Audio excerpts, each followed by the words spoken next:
Hello, everybody. You've tuned in to the Indiana State Police Roadshow, brought to you by the Indiana State Police Alliance, Cops for Kids, subsidiary of the Indiana State Police Alliance. Thank them for their continued support of the Indiana State Police Roadshow. I want to thank Tom Trial also for his continued support of the Indiana State Police Roadshow and putting us on the ISP YouTube site each and every week. So make sure you go visit that site and see all the film that Tom's put on there of our past, present, and I don't think you've done future yet. You can't do future yet, can you, Tom? No, he's shaking his head. He can't do future yet. So it's not that good, but he's a good guy and does a lot of work for us and does a lot of good things to watch on there.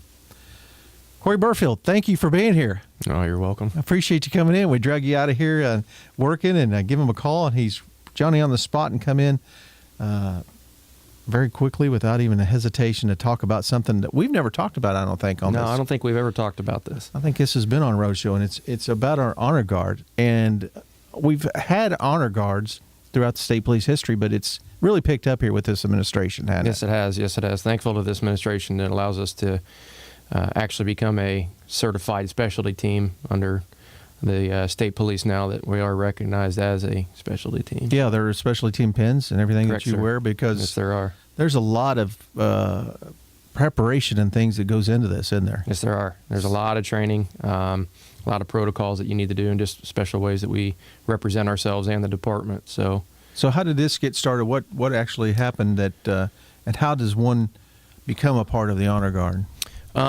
Well, I remember I've been on 11 years now. I started in the Pendleton Post, and when I started in the Pendleton Post, it was two other troopers who decided, hey, we need to try to make sure that we have a specialty team or special group of people that are trained in the protocols for certain details. Right. That way they know exactly how it's done correctly, and to start a team at it.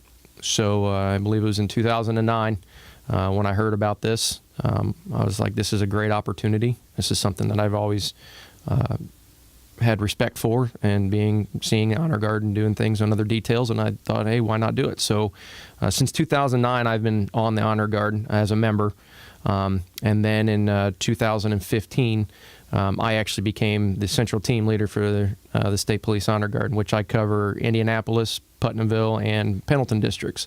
So we cover everything through the central part of the state.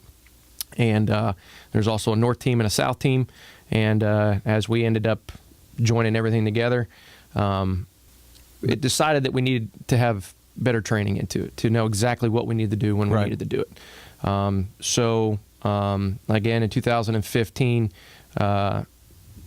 the solid core group of people that had remained since the very beginning of when we got notarized or began to start to develop this team, finally put in the motion, no, we really need to work hard at becoming recognized, to have a select core of people that we will specifically train to be able to represent the department in the highest that we can possibly do, and in recognition for not only just any type of detail, but especially in the recognition of our fallen, to remember them and to give them the utmost respect that we can. And that's what we really do, and that's what we worked hard to become. So in 9, when you were in Pendleton in 9, you had two people that did this? Correct. Okay. It started out with Trooper Rich Crawford, and then also Senior Trooper Aaron Gall. Yep. Those were the two starting forces for which the team became gradually known to where now this is where we've come today. So how many do you have now on your central team? As of right now on the central team, I have 16 guys. Wow. We just picked up 5 new guys. And these guys are already working hard. So far this year, we've already done 7 details, just in which 5 of those details have occurred since the 28th, all the way until yesterday, for memorial services for other departments, our district memorial services, and also we also assist with the FOP for IMPD. Have done many details with them as well. So we definitely stay very busy here in the central team area, as long as do the north and south teams. Well, I know I was in an event recently where we utilized the State Police Honor Guard there, and I tell you what, people were impressed and we're very thankful. Well, that's what we like to hear. So. Very thankful for what they did and how they presented the colors and brought them, and then retired the colors afterwards. And very, very impressed with their. If a person is interested, is there tryouts, or how does this work out? Yeah, We actually have a process, just like any specialty team on our department.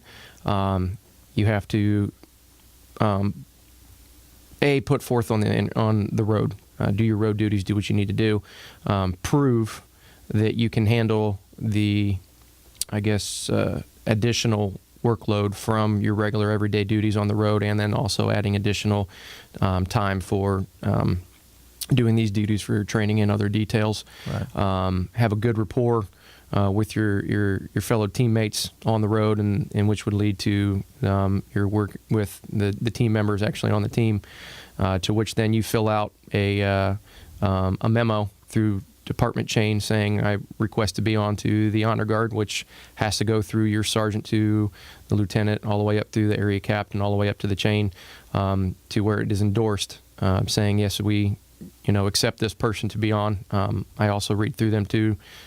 Prior to, I also try to speak with the candidates about what they're about to get into, what is expected of them, and then once they complete that and they have been approved by the command staff, then we go through an interview process, to which they come in front of a board, all of which are the OICs and assistant OICs, and also Protocol Sergeant Todd Harless, who is our head of the honor guard. We sit down into an interview board, to which all the candidates report at a time. They're given training information for protocol, the flag, what certain fields of the flag represent, what the stars represent, and history of the state police. How many fallen, how many civilian, how many actual motor carry, and then how many officers have passed in the line of duty. To which they answer those questions, they get scored. If they have a passing score, then they are accepted onto the team, in which even then they even go through a year probationary period, just as we would as being an FTO, going through our probation period outside of the academy. They're graded based on the team of how they do. They meet the criteria and the standards of what we are looking for on the team. And then at which time, at the end of that year, they get their recognized pin for the honor guard. So, if a person is interested and they've applied for this and they're accepted for this, is there a certain training that you have to go through? Actual physical training? I mean, yes, that there they is. have to know. Yeah, there's a lot of protocol that we definitely try to make sure that we are proper on. And us being as a young team that we are since 2015, many things have changed from the way we were doing things to the way we're trying to get into things, and it is an evolving thing. Each department and each honor guard, they may do different things. And but it still falls under that certain criteria of what is proper protocol for even marching with a flag, or with how a flag is folded, how it is handled, what position it needs to be. There's also proper protocol on how you hold a rifle in presentations for colors and where they need to be. So we tend to do at least one full-on training, to where we try to bring everybody together at least once a year for a yearly training. And then we try to do a quarterly training once a quarter throughout the year as best as we can. Sometimes that's very difficult to do, with especially a lot of the events that we do and things. Right. But these new recruits, in which they just went through here, or new team members had just gone through here recently, we go through exactly everything that I discussed: how to properly fold a flag for a line of duty, or even a retiree funeral, to where the family would ask for that type of service.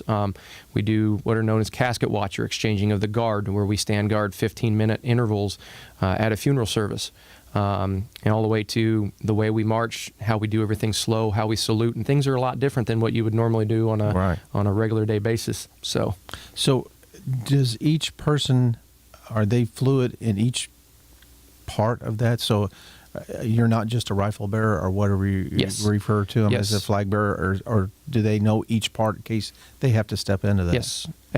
We are trained in to know every aspect of it. Okay. I may be the team OIC, but I have very good guys on my team, to where I don't have to be at every single detail. They know, hey, you're the OIC. I gather as much information as I possibly can, so I can disseminate to those officers going to that detail. And if there's anything to be changed on the fly for how you think one thing's going to be, and then it changes when you get there, or spacing, because there's a lot of things that come into play when we do a detail. These guys know exactly what to do. okay, we're going to change things up, and we have to think on the fly, and we have to make those arrangements and still, again, remain within that protocol of how it's supposed to be carried out properly. So yeah, everybody's trained in knowing every aspect of it, so that way if somebody can't be there, we can pick right up and fill right in and do what needs to be done. And this is also allows us to also work with other agencies as we do, because again, like I said, other agencies do different things. So in order for us to accommodate them, we have to jump right into place to kind of do their thing, rock it over, practice it right then and there, and then pick up right where they do, so that way we all match. So I, like I said earlier, when we were when I was at this event that you folks, the State Police Honor Guard was there, and then the Color Guard. There were 4. Is there always 4? Is that a different number? No, there could be 4 or 5. The Honor Guard is just general based to describe the members of the team, and to which when they render honors. The Color Guard is normally a team of 4 to 5 members, which normally consists of the national, the state flag, and then 2 riflemen, which are known as the protectors or the guardians of the flag. That's what it was there. Other details in which we had done another one at a university. It was for a actual softball game, senior day. One of our fellow troopers down south, his daughter actually played on the university softball team. It was her senior night. He wanted to know if we could do that, and I said absolutely. So we had our guys out there, but we did a 5-man team in which we actually introduced our state police flag to the lineup as well, because it was recognition of a law enforcement, public service, public safety day, or recognition of that. So there it was fitting to kind of have our flag represent, kind of like the military would in when they do presentations at football games or baseball games and things like that. They may fly their department flag. So it is a team of 4 to 5, but never anything less than that. Mm-hmm.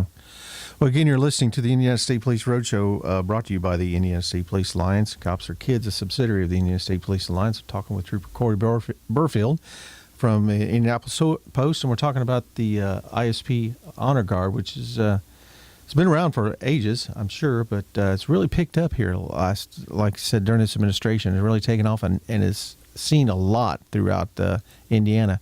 So how many times do you folks get called to other events besides something that the state police do? And are you involved with other departments quite a bit and other events besides law enforcement? We tend to be. We try to be. Anytime anybody ever needs a honor guard, we try to participate in high schools. I'm a graduate of Lawrence North High School, so luckily I still have some wonderful people over there that I still keep in touch with, that they allow us to use their facility to train at when we have our trainings here in Indianapolis. But I just recently spoke with them and said, hey, if you need a color presentation for a sporting event or any other type of event, please, let us know. Any other type of organizations that would like a presentation of a color, we are available to those type of organizations or those type of details that we can do color presentations for that. And then it doesn't have to be all just law enforcement. We do work with other agencies. Again, like I said, the FOP Memorial Team, we've done many details with them. FOP 86 with IMPD, we have a great working relationship with them. And then also the Marion County, or also the Sheriff's Association Honor Guard. So all across the state. And like I said, we even have guys down south and up north that participate with other states. So like the South Team, they've done details with the Kentucky State Police. And it is being on the Honor Guard. It's not just a local thing. We've built up great relationships with other states because we've unfortunately may have seen them at other line of duty funerals and things. But we were gracious enough to go to the state of Delaware and went through a week-long training with the Delaware State Police out there. So we built up relationships out there, and to which, it's a really amazing thing how broad this is. And, I imagine if they ever needed anything or would come in, we would try if the department would allow, or if it was within our means and ready to do so, we would definitely try to extend our hand and help them out. Well, Corey, we're out of time. We're down to our last 10 seconds, but thank you for being here and talking about this. Oh, I appreciate that. Now, this is something I hold dear and hope that we can continue to represent our department well. Thank you. Yes, sir.